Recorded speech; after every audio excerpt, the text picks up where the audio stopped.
Então, pessoal, agora vou para os meus comentários das decisões judiciais. Vou comentar aqui uma decisão publicada no site, no jornal jurid.com.br, do dia 18 de dezembro de 2020. O título foi Casal não consegue demonstrar que é dono de imóvel penhorado.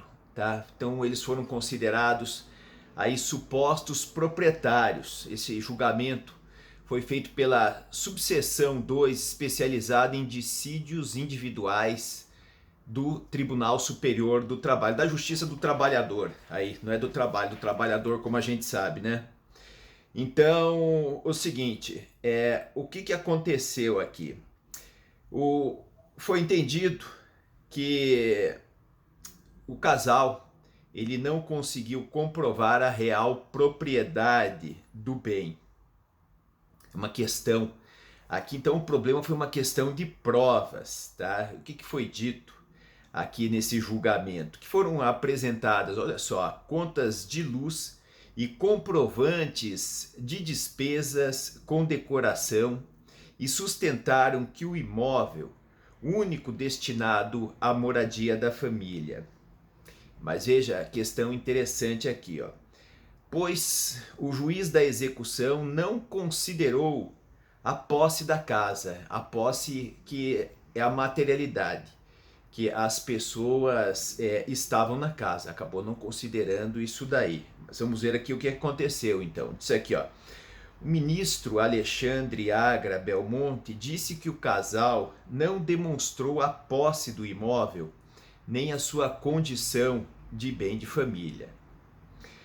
A posse é que eles deveriam estar naquele local. Então veja, quando a gente lê um julgamento assim, é bastante complicado, porque você está vendo simplesmente o que está escrito. Agora, se é verdade ou não é, entendeu? Tem que ver as provas nos autos. Então, o que eu consigo passar para vocês e que eu passarei aqui nos comentários aí dessa decisão, eles estão relacionados com aquilo que eu estou lendo e também eu já irei aqui trazer um alerta dos cuidados, sob o ponto de vista prático, que devem ser tomados nesse tipo de situação, tá? Então, aqui, ó, foi dito aqui que tinha, né, um contrato de gaveta, aquele contrato uma escritura, né, de compra e venda, um instrumento particular de compra e venda, e esse instrumento ele não estava, então, registrado. Então, o que acontece? Tem a escritura, tá, pública de compra e venda, e para que exista a transferência desse imóvel, então vai ser feito o quê? O registro, levado ao registro competente, que é o registro de imóveis. Então lá, aquele imóvel vai passar, ele tem então uma matrícula, ele vai haver a transferência de uma pessoa para outra. Isso é o que determina o artigo 1245 do Código Civil. Então, naquele momento, acontece a transferência no registro de imóveis, essa transferência dessa propriedade lá, tá? Então, diz aqui, ó, que tinha um contrato de gaveta sem firmas reconhecidas, tá? Que poderia ter sido efetuado a qualquer época. Isso aí é verdade, né? Basta dizer aqui, ó, o contrato de compra e venda aqui, jogar com uma data lá de 1 ano atrás, pronto, quem é que vai saber? Isso daqui eu concordo com o que foi dito pelo ministro. Agora, o problema maior aqui no julgamento dessa causa, para mim, está aqui. Agora, saber se aconteceu isso ou não, porque diz aqui, ó, o oficial de justiça foi recebido pelo, aqui que tá, ó, inquilino, tá bom? Inquilino. Inquilino é locatário. Tá? Inquilino, ele não é o proprietário do imóvel. Então, a pessoa alega que aquele bem, ele é um bem de família, ele não pode ser o inquilino, ele teria que ser o locador daquele imóvel, ele teria que ser o proprietário. Como é que essa pessoa vai se identificar dizendo que ela é inquilina do imóvel e depois vai sustentar que aquele bem é um bem de família?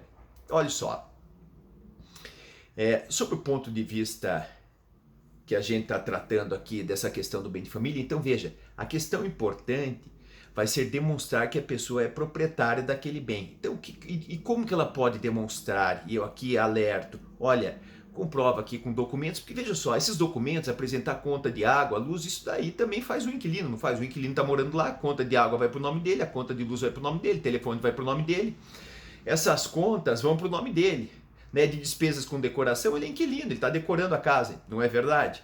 Então, e ainda mais que o oficial de justiça que tem fé pública e foi lá e demonstrou que essa pessoa se apresentou como inquilino. Então eu disse, o grande problema dessa casa foi que ele se apresentou como inquilino. Se ele fosse proprietário, se apresentaria então como proprietário. Então, com relação ao bem de família, para a pessoa demonstrar que ele é bem de família, o que acontece? É importante saber que ela tem que estar na posse daquele bem, então ela tem que estar morando naquele bem.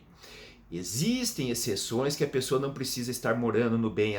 Quando? Quando ela aloca aquele bem lá e precisa utilizar o valor da locação para os alimentos, por exemplo. Ela tem um bem que ela aloca por 10 mil reais e ela vai morar num onde ela paga um aluguel de 2 mil reais, sobra 8 para os alimentos, sobra 8 para ela, tá? Para ela gastar, que ela está sem dinheiro, então ela precisa. Então eu estou dando aqui uma exceção, tá? Mas essa exceção, a regra é que a pessoa tem que morar lá no bem de família e mais, tem que ser o único, tá bom? Essa é a regra, então tem que guardar essas duas condições. E daí, como eu disse, a questão aqui é a questão de provas. Como é que vai se provar? Além dessa documentação aqui que foi demonstrada, teria que ser demonstrado o quê? Foi demonstrado aqui com o contrato de compra e venda que o ministro disse que poderia ter sido feito a qualquer data. Nesse ponto de vista, aí eu concordo com o que o ministro disse. E pelo fato do inquilino, a pessoa ter se apresentado como inquilino, eu, nesse caso aqui, na Justiça do Trabalho, eu tenho que dar razão para esse julgamento que foi feito dessa forma, tá bom? E quando a Justiça do Trabalho julga errado, eu também vou criticar, vou dar a minha opinião. Todos têm direito à liberdade de expressão nesse país, né? Então, o que acontece? Eu estava falando aqui da questão das provas, então tem que cuidar com as provas. Olha, não basta demonstrar ali com essas contas de água, luz e tudo mais. É importante o que? Provar com testemunhas, tá bom?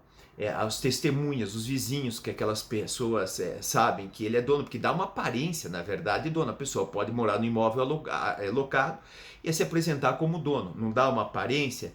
Então, o principal problema aqui também seria com relação a essa documentação, tá? Essa documentação que foi apresentada que poderia ter sido feita a qualquer momento. Então, como é que a pessoa vai demonstrar, olha só, documentalmente que ela é proprietária do bem? Não é com pagamento?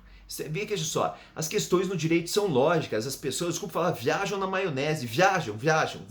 E vou te falar, viaja juiz, viaja ministro, um monte de gente viaja na maionese, contam história e acabam caindo nas histórias. Então, o direito é uma coisa muito prática, muito simples. Eu sempre ensino as pessoas o seguinte, pensar sobre o ponto de vista prático. Se alguém comprou um bem, não tem que pagar? Não teve que pagar? Então quais que seriam as provas que teriam que ser apresentadas aqui? Ninguém vai comprar o imóvel de uma hora para outra, não é? Então houve uma fase, um imóvel ainda, uma fase que a pessoa vai lá, visita o imóvel, não é? Quem é que foi o corretor que levou lá a pessoa? Onde é que ela viu o anúncio? Então é importante guardar essas provas aí para uma eventual discussão. Foram encaminhados e-mails que a pessoa estava interessada, conversa de WhatsApp. Não é? Ninguém compra. Se isso aqui é uma mera formalidade, isso aqui, como eu disse, concordo com o julgamento aqui do TST nesse sentido.